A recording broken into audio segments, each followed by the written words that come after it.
থামো, ভিডিও বন্ধ করো না, কারণ আমি তোমাকে এমন একটা জায়গার কথা বলবো যেটা শুনলে তুমি আজ রাতে ঘুমাতে পারবে না।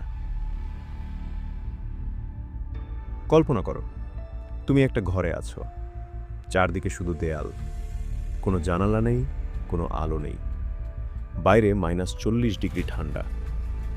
আর তুমি জানো এই ঘর থেকে বের হওয়ার একটাই পথ আছে, কফিনের ভেতর দিয়ে। এটা কোনো হরর সিনেমা না, এটা রাশিয়ার ব্ল্যাক ডলফিন প্রিজন, পৃথিবীর সবচেয়ে ভয়ঙ্কর কারাগার। আজকে আমি তোমাকে দেখাবো এই জেলের ভেতরে ঠিক কি হয়, কারা থাকে এখানে, কিভাবে কাটে তাদের দিন, আর কেন এই জেল থেকে কেউ কখনো ফিরে আসেনি।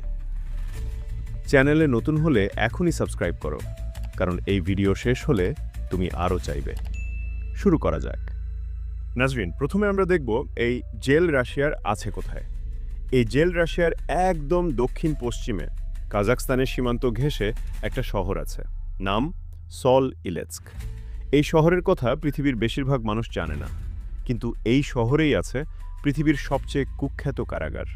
অফিসিয়াল নাম পেনাল্টি কলোনি নাম্বার 6, কিন্তু সবাই চেনে একটাই নামে, ব্ল্যাক ডলফিন। নামটা এলো কোথা থেকে? জেলের প্রবেশদ্বারে দাঁড়িয়ে আছে একটা কালো ডলফিনের মূর্তি। বন্দিরাই বানিয়েছিল এটা, কিন্তু এই মূর্তি কোনো সৌন্দর্যের প্রতীক না, এটা যেন একটা সতর্কবার্তা। তুমি এসেছ, এখন এটাই তোমার পৃথিবী। চারদিকে কি আছে? উত্তরে বরফের মাঠ, দক্ষিণে মরুভূমি, পূর্বে কাজাখস্তানের সীমান্ত, পশ্চিমে আরও নির্জনতা, কাছের শহর কয়েক কিলোমিটার দূরে। পালানোর কথা মাথায় আসলে প্রকৃতি নিজেই তোমাকে মেরে ফেলবে। এই জেল তৈরি হয়েছিল 1850 সালে। শুরুতে ছিল সাধারণ কারাগার, কিন্তু ধীরে ধীরে এটা হয়ে উঠল রাশিয়ার সবচেয়ে ভয়ঙ্কর অপরাধীদের শেষ গন্তব্য। নাজরিন, এবার আমরা জানব এই জেলে কাদেরকে আনা হয়। এই জেলে কাউকে সাধারণভাবে আনা হয় না। যেদিন কোনো বন্দীকে এখানে আনা হয়, সেদিন থেকেই শুরু হয় তার মানসিক ভাঙন। গাড়ি থেকে নামার আগেই চোখ বেঁধে দেওয়া হয় কালো কাপড়ে, হাত বাঁধা পেছনে, মাথা নিচু, হাঁটতে হয় ঝুঁকে। কিন্তু কেন জানো? কারণ তারা যেন জেলের ভেতরের নকশা এক মুহূর্তের জন্যও না দেখতে পারে, পালানোর কোনো পরিকল্পনা মাথায় না আসতে পারে। প্রথম দিন থেকেই বার্তাটা স্পষ্ট, তুমি এখানে মানুষ না, তুমি একটা শুধু নম্বর। জেলের ভেতরে ঢুকলে প্রথমে নিয়ে যাওয়া হয় প্রসেসিং রুমে।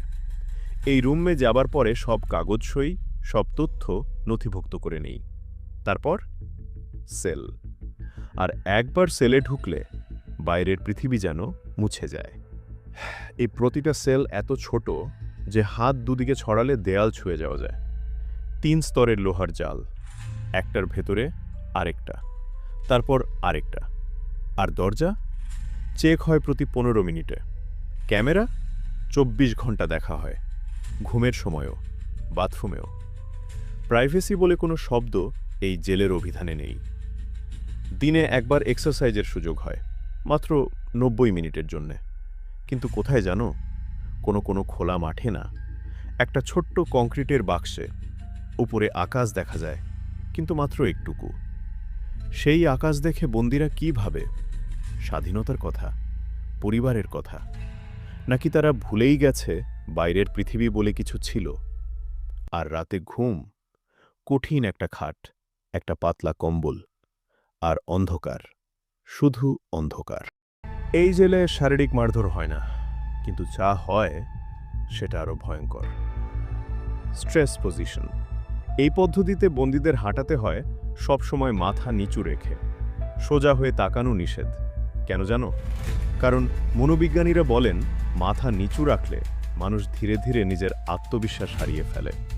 প্রতিদিন, প্রতি মুহূর্তে তাদের মনে করিয়ে দেওয়া হয়, তুমি কিছু না, কোনো বন্ধু নেই, কোনো কথা বলার মানুষ নেই। পরিবারের সাথে দেখা বছরে মাত্র একবার, মাত্র কয়েক মিনিট, কাঁচের দেয়ালের ওপার থেকে। চিঠি লেখা যায়, কিন্তু সব চিঠি পড়া হয় প্রহরীরা। কোনো গোপনীয়তা নেই। মোবাইল, ইন্টারনেট, এগুলো এখানে স্বপ্নের মতো। বছরের পর বছর এই নিঃশব্দতায় থাকতে থাকতে অনেক বন্দী নিজেই কথা বলার ক্ষমতা হারিয়ে ফেলে। মনোবিজ্ঞানীরা এটাকে বলেন ইনস্টিটিউশনালাইজেশন, যখন মানুষ এতটাই অভ্যস্ত হয়ে যায় বন্দিত্বে যে বাইরের পৃথিবী তার কাছে অচেনা হয়ে যায়। এখানে কারা আসে জানো? এই জেলে আসে শুধু তারা যাদের অপরাধ এতটাই ভয়ঙ্কর যে সাধারণ জেল তাদের জন্য যথেষ্ট না। এই জেলে প্রায় ৭০০ বন্দী আছে, কিন্তু তাদের মোট হত্যার সংখ্যা ৩৫০০-এরও বেশি। মানে গড়ে প্রতিটি বন্দীর হাতে ৫টি মানুষের জীবন। কারা আছে এখানে?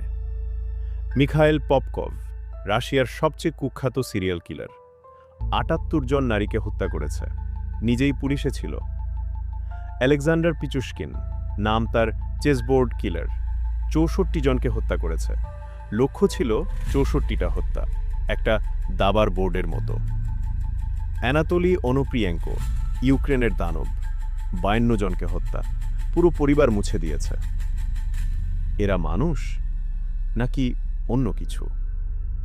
এই প্রশ্নের উত্তর হয়তো নেই, কিন্তু এরা এখন ব্ল্যাক ডলফিনের অন্ধকারে, চিরতরে। এই জেল থেকে পালানো কি সম্ভব? এই প্রশ্নটা অনেকের মাথায় আসে।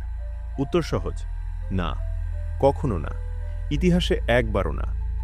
কেন জানো?